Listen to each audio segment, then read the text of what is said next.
Bonsoir Londres. Permettez-moi tout d'abord de vous présenter mes équipes. Il est sur l'émetteur d'urgence.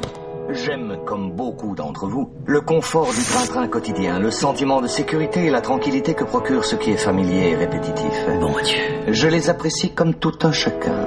Mais dans cet esprit de commémoration qui prévoit que les événements importants du passé, habituellement associés à la mort d'un individu ou à la fin de quelque horrible bataille sanguinaire, soient célébrés par de sympathiques congés, j'ai pensé que nous pourrions célébrer ce 5 novembre, jour hélas oublié, en consacrant un court instant de notre vie quotidienne à nous asseoir et à bavarder un peu.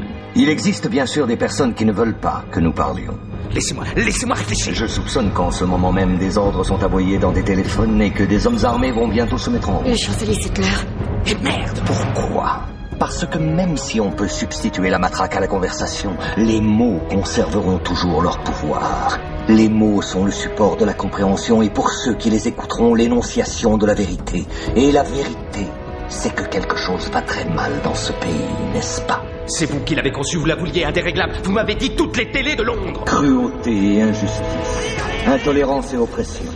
Et là où auparavant vous aviez la liberté de faire des objections, de parler comme bon vous semblait, vous avez maintenant des censeurs et des systèmes de surveillance vous contraignant à la conformité. Des caméras. Et sollicitant. Il nous faut des solutions. caméras. Comment est-ce arrivé ?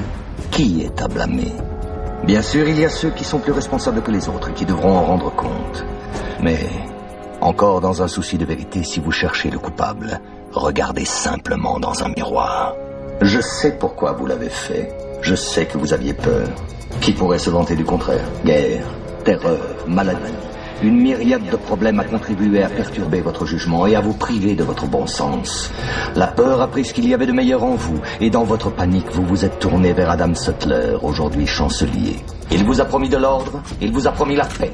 Tout ce qu'il a demandé en échange, c'est votre consentement silencieux et docile. Inspecteur, ils vont entrer. La nuit dernière, j'ai cherché à mettre fin à ce silence. La nuit dernière, j'ai détruit le Old Bailey pour rendre la mémoire à ce pays.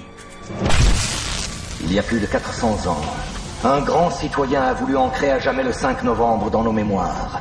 Il espérait rappeler au monde qu'impartialité, justice et liberté sont plus que des mots. Ce sont des principes. Alors si vous n'avez rien vu, si vous ignorez toujours les crimes de ce gouvernement, je vous suggère de ne pas commémorer le 5 novembre. Mais si vous voyez ce que je vois, si vous ressentez ce que je ressens, si vous désirez ce que je désire, alors rangez-vous à mes côtés, dans 1 an à compter d'aujourd'hui, devant les grilles du Parlement, et ensemble, nous leur offrirons un 5 novembre gravé à jamais dans les mémoires.